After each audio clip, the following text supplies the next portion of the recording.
A Junior History of England, 1929. The Tudors.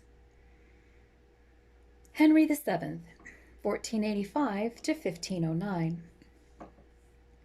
Rival claims settled. The accession of Henry VII was a great turning point in the history of England.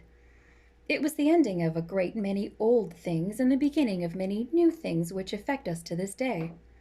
Henry was the founder of the Tudor line of kings, being descended on his father's side from Owen Tudor, a Welsh gentleman who had married Catherine, widow of Henry V.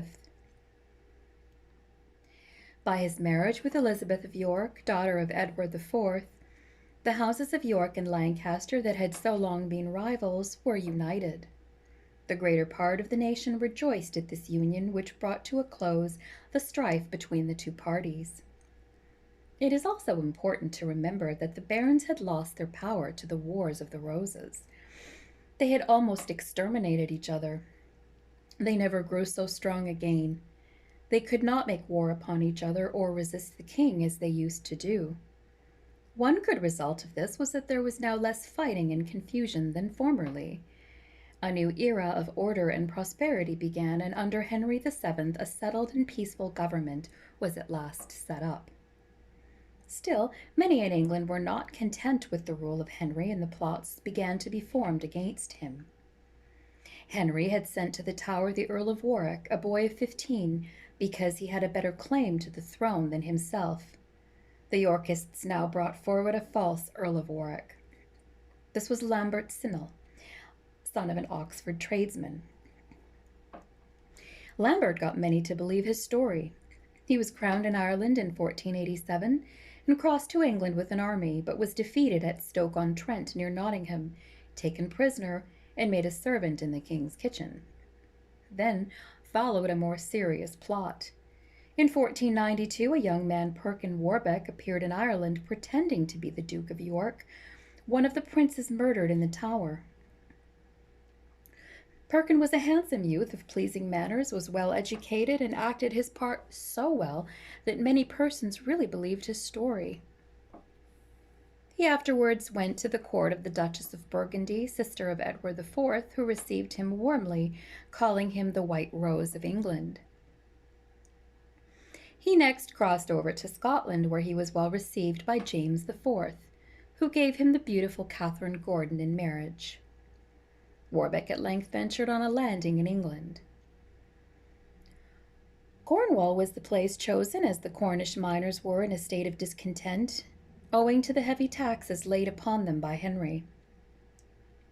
Perkin gathered round his standard an unarmed, undrilled mob of 6,000 or 7,000 men, but when the royal army came in sight, he lost heart and fled. After a time, he gave himself up to the king's troops.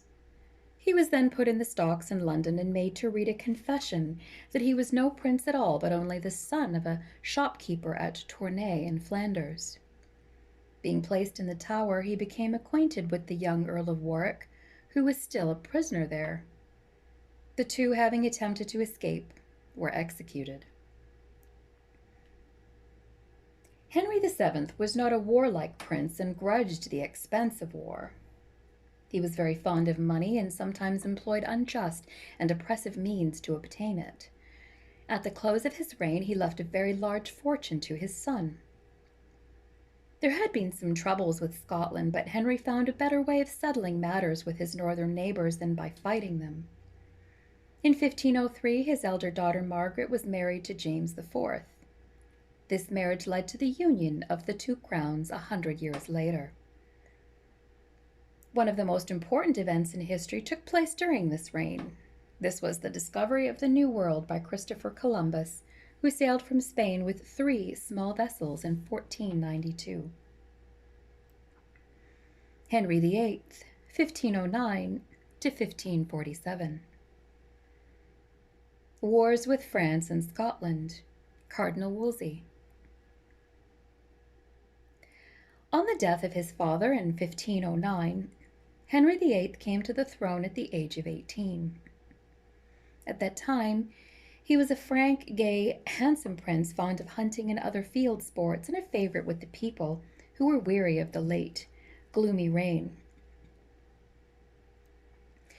He was a jovial king who passed his days in a continual round of pleasure and was greatly pleased to see the people enjoying themselves in their merrymakings at Christmas-tide and May Day. Henry was also fond of the pomp and parade of war, and in an invasion of France he sought, but with little success, to rival the great deeds of his ancestors. The great event of the war was the Battle of Spurs in 1513, in which the French nobles and knights showed no fight, but turned their horses' heads and fled from the field. The battle was so called from the use they made of their spurs in running away. The Scots were at this time, as they had often been before, the firm allies of the French, and James IV, the Scottish king, determined to invade England in support of his friends. Collecting a large army, he marched across the border while an English force under the Earl of Surrey moved north to meet him. James took up a strong position on Flodden Hill, whereupon Surrey, by a skillful movement, placed himself between the Scots and their own country. James, with romantic rivalry but with great imprudence, then resolved to descend the hill and meet his foes on the plain. In the afternoon, therefore, of a dull September day, his troops fired their tents and under cover of the smoke advanced on the enemy. The various divisions of the Scottish army, not being ably commanded, were defeated and scattered, till at last all that remained was the flower of the nobility and of the nation, who bravely fought in defense of their king. When darkness fell, the stubborn ring was still unbroken and unconquered, though sadly diminished, and it now guarded only the dead body of the king. During the night, the scanty remains of the great Scottish army withdrew, and the next morning Surrey found himself in possession of the field. In this great battle there fell not only the Scottish king, but nearly all his nobility, besides many thousands of soldiers. Henry's chief adviser and companion during the first half of his reign was the famous Thomas Wolsey, the son of a well-to-do tradesman of Ipswich. Wolsey was gifted with great ability, and while still a mere boy, took the degree of Bachelor of Arts at Oxford. He then became a priest, and shortly afterwards, on his being introduced at court, the king took so great a liking to him that he made him his favorite and adviser. Wolsey now rose rapidly from one post to another, till he became Archbishop of York and Lord Chancellor of England. The Pope also made him a cardinal, the title by which he is best known.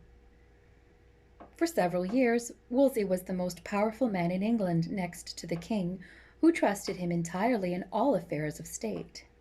Wolsey was a statesman of great ability, but he was so ambitious and fond of display that he made many enemies. He lived in grand style, surpassing the richest nobles in the number of his servants and followers, in the splendor of his mansions, and in the display of his wealth. But his greatness was fated to come to a sad and sudden ending.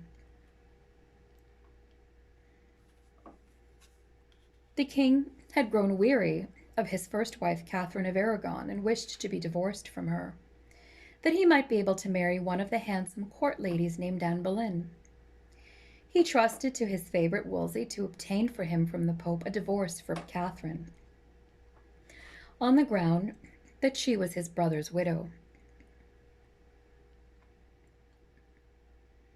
The Pope, however, proved unwilling, and Henry, furious at the delay, laid all the blame on Wolsey. He stripped him of the greater part of his honors and wealth and dismissed him from his service. Wolsey was ordered to go to his Archbishopric of York, but he was not allowed to remain there in peace. His enemies, having resolved upon his downfall, accused him of many faults. In a short time, messengers came to arrest him. On his way to London to take his trial, he was seized with mortal sickness and died at the Abbey of Leicester. Among his last words were, "Had I but served my God as diligently as I have served my king, he would not have given me over in my gray hairs." The Reformation in England. Following the advice of his new minister, Thomas Cromwell, Henry resolved to free himself from the Pope and the Church of Rome. He married Anne Boleyn, Archbishop Cranmer having declared the marriage with Catherine null and void. This next step led to an important consequence.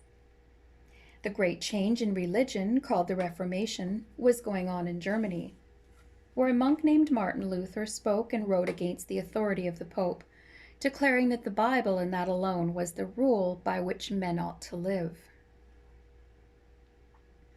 There were many persons in England who held the same views and longed for the time when the Church of England should be entirely free from Rome. Henry's quarrel with the Pope greatly hastened the coming of that time. In the year 1534, an Act of Parliament was passed declaring that the king and not the Pope was to be the supreme head of the English Church, and that for the future the Pope should not be allowed to meddle in any way whatever. Many of the Catholics in England would not accept Henry as head of the Church, and several of them were put to death in consequence. Among those who suffered were Bishop Fisher and Sir Thomas More, the latter being one of the best and wisest men of the time. The next step in the work of the Reformation was one which caused much distress throughout the country. This was the doing away with the monasteries which had existed for so long a time all over England. The statesman who advised this act was Thomas Cromwell, who had succeeded Wolsey as the king's advisor. Cromwell said that the monasteries only served the purpose of sheltering idle monks, and that the wealth which they possessed might be used for some better purpose. Accordingly, the old inmates were turned out and the lands were given or sold at a cheap rate to the court nobles or taken to supply the king's extravagance. While these events were in progress, one of the most important results of the Reformation was quietly taking place. This was the translation of the Bible into English. As it was too expensive for the people to buy, the king ordered a copy to be placed in every parish church. It was bound between pieces of wood covered with leather and was fastened to a chain to a pillar. Here might often be seen groups of people standing around and listening attentively while one of their number, better educated than the rest, read aloud from its pages. The closing years of Henry VIII were very different from those at the beginning of his reign. His courtiers were always quarreling. His health was bad, and his temper became gloomy and savage. His minister, Thomas Cromwell, was beheaded for his share in bringing about the marriage of the king to Anne of Cleves. One wife after another was divorced or put to death. In all, Henry had 6 wives. 2, Catherine of Aragon and Anne of Cleves, were divorced. 2, Anne Boleyn and Catherine Howard, were beheaded. 1, Jane Seymour, died after giving birth to a son. And the last of the 6, Catherine Parr, was fortunate enough to outlive him. Henry left behind him 1 son, Edward, and 2 daughters, Mary and Elizabeth, all of whom became sovereigns of England. Edward VI and Mary I. Edward VI, 1547 to 1553, and Mary I, 1553 to 1558. Religious affairs. Henry VIII was succeeded by his son Edward, a gentle boy only 9 years of age. He was weak in health and fond of books. His uncle, the Duke of Somerset, brother of Lady Jane Seymour, was made Lord Protector of the realm. The young monarch was therefore left to his studies, while his uncle was king in everything but name. At the very beginning, Somerset did a foolish thing by marching an army into Scotland to compel the Scots to give their infant queen, Mary, in marriage to Edward. Somerset was victorious in the Battle of Pinkie near Musselburgh, but the Scots objected to this rough method of wooing, and the youthful Mary was therefore sent for safety to France, her mother's native land. The reign of Edward VI is chiefly important as being the time when the leading clergymen of the age settled the form of faith very nearly as it had been held by the Church of England ever since. The English Book of Common Prayer, drawn up by Archbishop Cranmer, was now published. Many of its prayers were the same as had been used by the monks for centuries. only that they were now in English instead of Latin. The doctrines of the English Church were summed up in 42 articles of religion, and the reading of the English Bible was encouraged. The man who took the most active part in these changes was Thomas Cranmer, Archbishop of Canterbury. With part of the remaining church wealth, Edward endowed some grammar schools, but most of it went into the hands of the nobles and men in power who favored the Reformation for the sake of the spoil. The Duke of Somerset was an able man, but he had so many powerful enemies who at length brought about his downfall and death. His place was taken by the Duke of Northumberland, whose son, Lord Guilford Dudley, was married to Lady Jane Grey, a young lady of royal descent. Edward's health was now failing fast, and it was the design of Northumberland to secure the crown for Lady Jane Grey. He persuaded the dying king to make a will to this effect, and Edward passed away soon afterwards. His death was greatly regretted by the nation, which had expected much from a monarch of such piety and learning. As soon as Edward VI was dead, Northumberland caused Lady Jane Grey to be crowned queen. This young lady was beautiful, learned, and good, and had no desire to leave her quiet life and the studies which she loved for the sake of becoming a queen. But she was only 16 years old, and being of a gentle temper, she suffered herself to be guided by her friends against her own wishes. The nation in general, however, was in favor of the rightful heir, Mary. After a reign of 9 days, Lady Jane Grey was sent to the Tower, and Northumberland was beheaded. Soon afterwards, Lady Jane Grey and her husband were also brought to the block. The dearest wish of Mary's heart was to restore the Catholic form of worship.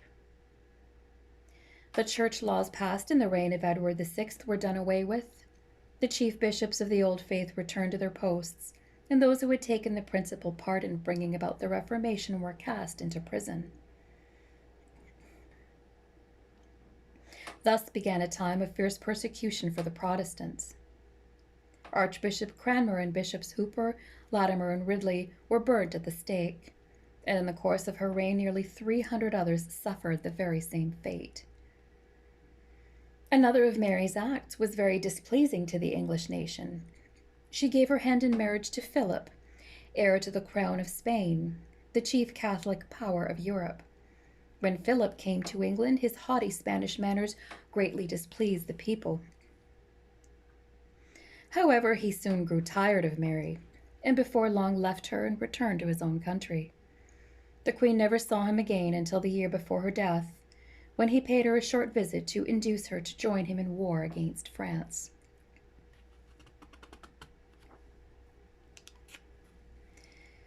The war with France ended in misfortune. Calais, over which the English flag had so long floated, and which was the last place left to remind the nation of the great victories gained in France, was captured by the French. Mary felt this loss so deeply that she declared that after her death the name Calais would be found graven on her heart. Not long afterwards, Mary died and was succeeded by her sister Elizabeth. Elizabeth, 1558 to 1603. Church affairs. Mary, Queen of Scots. Elizabeth succeeded her sister Mary as Queen of England in the year 1558. As she had been brought up a Protestant, the Catholics disliked her and would rather have seen Mary of Scotland, the great-granddaughter of Henry VII, made queen. But the nation as a whole was firmly attached to Elizabeth, and she rewarded this loyalty by striving to rule in such a way as to make her subjects happy and contented. So well did she succeed that her long reign of 45 years was one of the most peaceful and prosperous in English history, and in spite of some faults of character, she was always spoken of as good Queen Bess. One of the first cares of Queen Elizabeth after coming to the throne was to settle the affairs of the church. The prayer book drawn up in the reign of Edward VI was revised. The 42 articles were reduced to 39 and finally settled. By the Act of Supremacy, the power of the Pope in England was done away with, and the Queen was made supreme head of the Church. Another act, called the Act of Uniformity, was passed, ordering that the prayer book should be used in every church. The bishops and clergy who refused to obey the new regulations were turned out of their offices. These changes were not pleasing to the Catholics, many of whom, during this reign, were put to death or sent to prison. This was a survival of the cruel practices of the previous reign. But while the Catholics thought the changes had gone too far, there was a class of men who began to demand far more extensive changes in the Church. They were called Puritans because they desired what they thought a pure church and a pure form of worship. They objected to the surplice, to the sign of the cross in baptism, and to the use of the ring in marriage.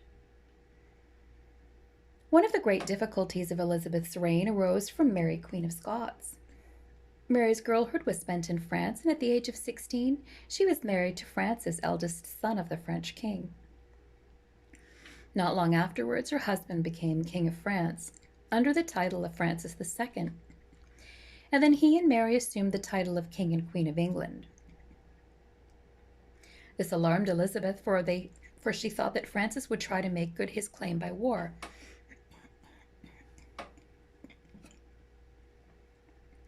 But Francis died within 2 years of his accession, and Mary returned to Scotland in 1561,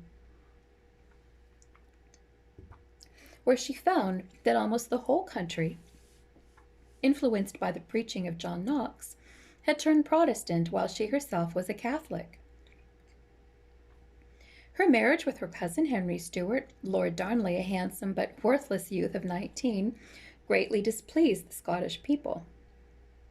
Darnley was quite unfit for the high position to which Mary had raised him, and he soon lost her love and respect. He was jealous of the Queen's fondness for David Rizzio, an Italian whom she employed as her secretary. A conspiracy in which Darnley took a leading part was formed, and Rizzio was murdered in Holyrood Palace. Soon afterwards, Mary gave birth to a son who became James VI. Darnley, having been ill, was taken to a lonely house situated in the outskirts of Edinburgh, and a little after midnight on the 9th of February, 1567, a terrible explosion there roused the sleeping citizens. The dead body of Darnley was found among the ruins.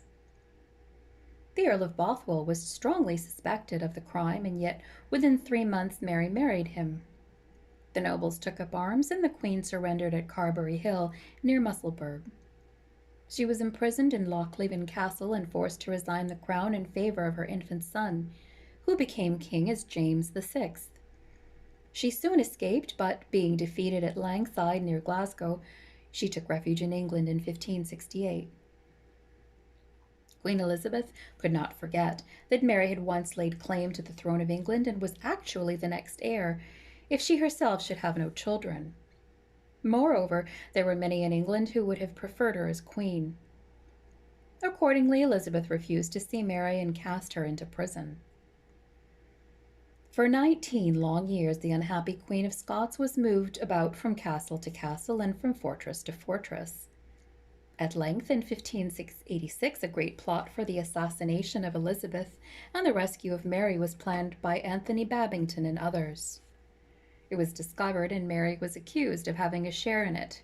She was tried, condemned, and executed at Fotheringay Castle in 1587. The Spanish Armada. The event which most powerfully stirred the nation during the reign was the coming of the Spanish Armada. Philip of Spain hated Elizabeth for several reasons. She had refused to marry him. She had established the Protestant faith in England. Her sailors, like so many pirates, had plundered his colonies and treasure ships.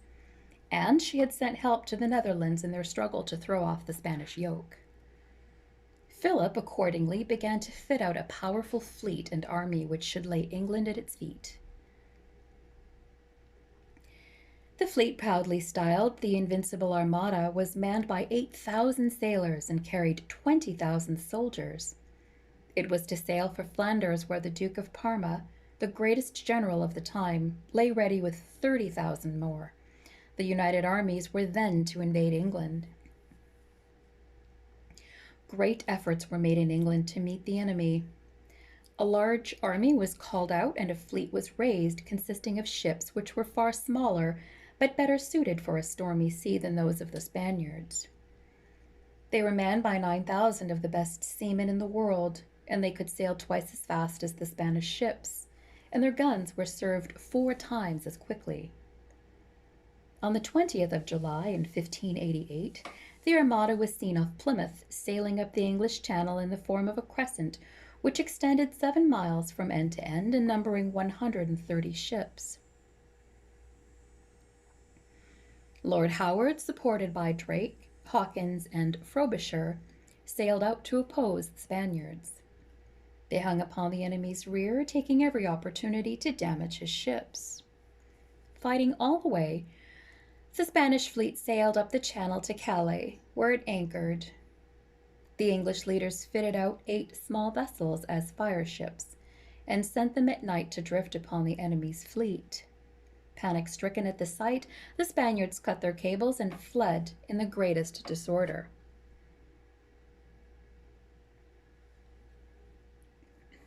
In this condition, they were attacked by the English fleet.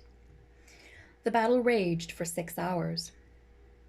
Not one English ship was taken, while 16 of the Spanish ships were destroyed, and from 4,000 to 5,000 men were killed. The battle ended only with the failing of the English ammunition, and then the Spanish fleet, thoroughly beaten, sailed northward, followed by the English as far as the Firth of Forth. As the Armada sailed homeward round the coasts of Scotland and Ireland, it was dreadfully shattered by storms. Many ships were sunk or driven on the coast, and thousands of men perished. Of this mighty fleet of 130 vessels, only 53 ever reached home again. Elizabeth never married. Although strong-willed and resolute as a queen, she was personally vain and fond of show and much given to favorites. In the early part of her reign, the Earl of Leicester stood high in her favor. After his death, her chief favorite was the young Earl of Essex, a brave but rash and headstrong man. He was tried on a charge of treason and executed in 1601. William Cecil, Lord Burleigh, was the Queen's chief adviser for 40 years, and to his great ability and wisdom, much of the success of her reign was due. Elizabeth died in 1603, in the 70th year of her age. Progress under the Tudors. The American discoveries of Columbus and Cabot awakened the old seafaring spirit of the English people, and during the Tudor period, many distinguished sailors found their way into strange seas. This was especially the case with the North American continent, where the names of Baffin, Davis, and Frobisher still remind us of these bold and hardy seamen. Sir Walter Raleigh, one of Elizabeth's favorite courtiers, discovered Virginia and named it after his royal mistress. Raleigh's voyages were the means of introducing tobacco and the potato into England. The most famous of the explorers of this period, however, was Sir Francis Drake, who, in a small vessel, the Golden Hind, sailed round the world. On his return to Plymouth in 1580, Elizabeth, who delighted to encourage a spirit of enterprise among her subjects, paid him a visit on board his vessel and knighted him on his own quarter-deck. A great revival of learning also took place at this time. The Tudor sovereigns were no mean scholars themselves, and they did much to encourage the spread of learning among their subjects. In the reign of Edward VI, several grammar schools were founded which still bear his name. Cardinal Wolsey gave valuable aid to the University of Oxford, where he himself received his education. Elizabeth's reign produced a number of great authors. The chief of these were Lord Bacon as a prose writer and Spenser and Shakespeare as poets. William Shakespeare, the greatest of all English poets, was born at Stratford-on-Avon in 1564. When still a young man, he went to London to seek his fortune and became connected with one of the theatres which sprang up during his reign. Here it was, in the midst of the stirring life of Queen Elizabeth's reign, that he acquired his wonderful knowledge of human character, and here he wrote most of the plays, 37 in all, which make him the greatest writer that England has ever produced. During the reign of Queen Elizabeth, the homes of England began to be made more comfortable. The old fighting times had passed away, and strong, gloomy-looking castles were no longer required. They were gradually allowed to fall into decay, and a new style of building was introduced called Elizabethan. The new mansions were far more graceful and beautiful than the frowning castles of old, and instead of being surrounded by a deep moat, they had extensive and splendid gardens in front. These gardens formed a succession of terraces connected by broad flights of steps, and were laid out in beds of the most tasteful design. The interior of these mansions showed a like improvement, being arranged with more convenience and fitted up with a greater degree of taste and comfort than formerly.